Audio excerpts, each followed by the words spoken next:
8.5 वर्षदेखि मेरो साधना निरन्तर छ। यसको एउटै रहस्य हो सङ्घको सङ्गत।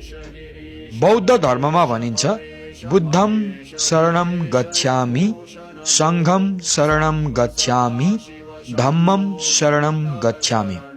अर्थात् जागृत गुरुको मार्गनिर्देशनमा रहनु, आध्यात्मिक समुदायसँग जोडिरहनु र आफ्नो दैनिक साधना निरन्तरताको साथ गर्नु।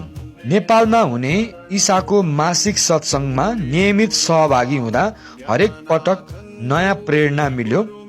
स्वयं सेवा गर्ने क्रममा धेरै अनुभवी साधकहरूसँग भेट्ने अवसर पाएँ। उहाँहरूको जीवन देखेर आफ्नो साधना प्रतिको समर्पण अझ बढ्यो।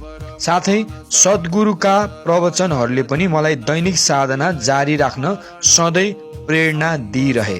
यदि तपाईँ पनि आफ्नो आध्यात्मिक जीवनमा निरन्तरता, गहिराई र उन्नति चाहनुहुन्छ भने जागृत गुरु, सङ्घ र साधनासँग सधैँ जोडिरहनुहोस्।